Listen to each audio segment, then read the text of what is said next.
दोस्तों, आज का ये वीडियो इन्फॉर्मेटिव होने के साथ इंटरेस्टिंग भी होने जा रहा है, क्योंकि आज मैं शेयर कर रहा हूँ आपसे एज ए न्यूरोसर्जन वो कौन से ऐसे क्षण हैं, कौन से ऐसे मूवमेंट्स होते हैं जब हमें भी लगता है कि दिल में धक धक बढ़ गई है, डर पैदा हो गया है, एंजाइटी होने लग जाती है कि अरे ये क्या हो गया, अब कैसे डील करें, अब क्या करना पड़ेगा। तो आज मैं शेयर करता हूँ आपसे ऐसे ही कुछ मूवमेंट्स एज ए न्यूरोसर्जन। हमारी जो फील्ड है वो बहुत टफ है। ब्रेन सर्जरी या स्पाइन सर्जरी करते समय बहुत सावधानी रखनी पड़ती है। ब्रेन का जो हमारा टिश्यू है वो बहुत रिचली वैस्कुलर है, मतलब बहुत ब्लड सप्लाई इसमें होती है। थोड़ा सा भी टच कहीं पे करते हैं तो ब्लीड करने लग जाता है। तो जब ऐसे ऑर्गन पे हम ऑपरेशन करते हैं, कोई ट्यूमर वहाँ पे होता है या कोई खून का थक्का वहाँ से निकालना होता है, तो हमें ब्लीडिंग का बहुत डर रहता है। ब्लीडिंग को बहुत सावधानी से रोकना होता है ताकि कहीं ब्लीडिंग से जो हमारा ऑपरेशन का मकसद था वो ब्लीडिंग से सारा ख़राब ना हो जाए। तो जब ऐसा कोई ऑपरेशन हम करते हैं जहाँ पे ब्लीडिंग की थोड़ी प्रॉब्लम रहती है, हम ऑपरेशन करते समय पूरी सावधानी रखते हैं और ऑपरेशन पूरा कंप्लीट भी अच्छे से हो जाता है, ब्लीडिंग कुछ भी नहीं होती है, पेशेंट अच्छे से वापस होश में भी आ जाता है बेहोशी से, और हम उसे आईसीयू में शिफ्ट कर देते हैं। लेकिन अचानक रात को कॉल आती है, ऑड आवर्स में आईसीयू स्टाफ फ़ोन करता है कि सर कुछ प्रॉब्लम हो गई है, जल्दी आइए। पेशेंट जो होश में था ऑपरेशन के बाद वापस बेहोशी में जा रहा है। तब हमारे दिल में बहुत ज़्यादा धक धक होती है, एकदम दिल बैठ सा जाता है कि अरे ये क्या हो गया, कहीं पे ब्लीडिंग वापस तो नहीं हो गई है, जो हमने सारी मेहनत की थी वहाँ पे ब्लीडिंग की वजह से सारा काम ख़राब तो नहीं हो गया है, कोई खून का थक्का वापस वहाँ पे जम तो नहीं गया है। तो ये जो मोमेंट होता है ये बहुत दुखदायी होता है, बहुत एंजाइटी भरा होता है। तब हमें वापस देखना होता है सीटी स्कैन या एमआरआई करवा के कि ऐसी कोई कॉम्प्लिकेशन तो नहीं आई है। ये जो मूवमेंट था बहुत ही डरावना होता है और उस समय समझ में नहीं आता कि क्या करें क्या ना करें, लेकिन हमें अपनी एंजाइटी को कंट्रोल करके वापस as a responsible doctor act करना होता है। लॉजिकली और टेक्निकली चीज़ों को देखना होता है कि कहाँ पे क्या प्रॉब्लम है और उस अकॉर्डिंग स्टेप्स लेने होते हैं। दूसरा ऐसा ही क्षण आता है दोस्तों जब न्यूरोलॉजिकल डेफिसिट किसी पेशेंट में आ जाता है। ये न्यूरोलॉजिकल डेफिसिट क्या होता है, मतलब हमारा जो ब्रेन और स्पाइन है इसमें बिल्कुल सेट जगह पे सारा प्रोग्रामिंग है कि ब्रेन का ये स्ट्रक्चर यही काम करेगा, ब्रेन का ये स्ट्रक्चर बोलने में हेल्प करेगा, ब्रेन का ये स्ट्रक्चर हाथ और पैर का कंट्रोल करेगा।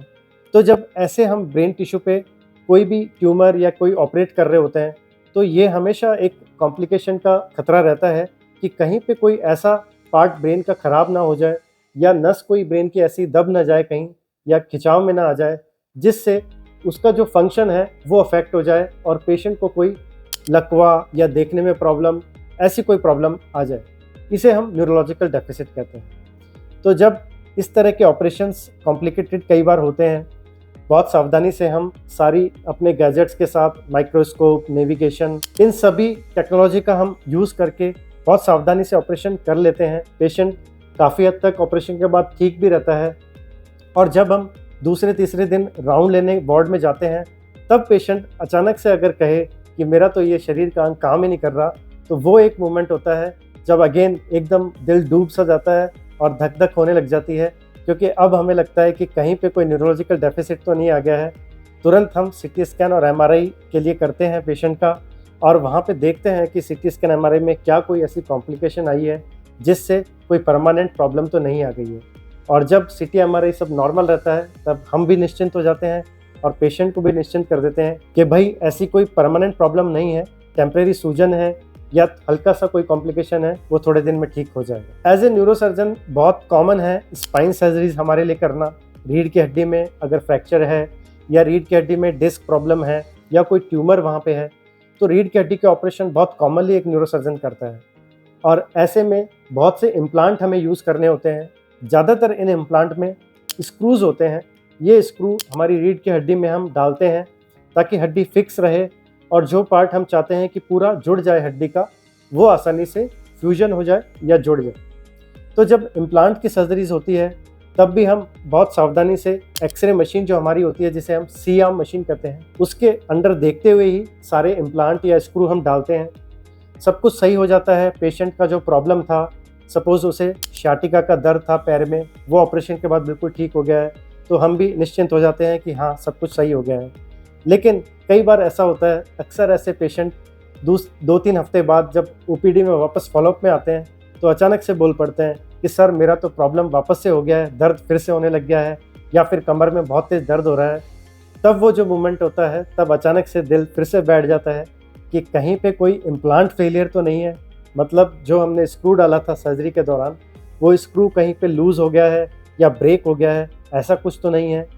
तब हमें एक्सरे करके देखना होता है कि कहीं कोई ऐसी प्रॉब्लम तो नहीं आ गई है। तो दोस्तों, ये थे कुछ ऐसे क्षण, ऐसे मोमेंट जब एज ए न्यूरोसर्जन, जो कि हम अपने आप को टीम लीडर समझते हैं, एक न्यूरो का कोई पेशेंट आता है ब्रेन ट्यूमर का या स्पाइन का, तब हमारे पास बड़ी रिस्पॉन्सिबिलिटी होती है।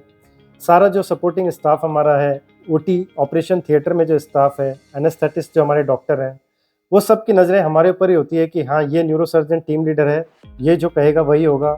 कैसे पेशेंट को ऑपरेट करना है, कैसी पोजीशन उसकी लगानी है ऑपरेट करने के लिए, कब करना है ऑपरेट, कब नहीं करना है, ये सारा डिसीजन न्यूरोसर्जन पे होता है। लेकिन हमें भी पूरा टफ दिखना होता है बाहर से कि सारे डिसीजन सही हो, कहीं पे कोई प्रॉब्लम ना आए, सारी कॉम्प्लिकेशन या रिस्क पहले से एंटिसिपेट करके रखें। फिर भी अनफॉर्चुनेटली हमारी ब्रांच ऐसी है, क्योंकि ये स्ट्रक्चर ब्रेन का ऐसा है जो थोड़ा अनप्रिडिक्टेबल है, और कॉम्प्लिकेशन और रिस्क जैसे कि हर सर्जरी में होते हैं वो न्यूरो सर्जरी में भी होते हैं। तो ये जो क्षण होते हैं उस समय अंदर से तो हमें बहुत धक धक होती है, लेकिन ऊपर से हमें बहुत टफ बन के रहना पड़ता है, और यही हम एहसास दिलाते हैं सबको कि कुछ भी नहीं है, हम इसको ओवरकम कर जाएंगे।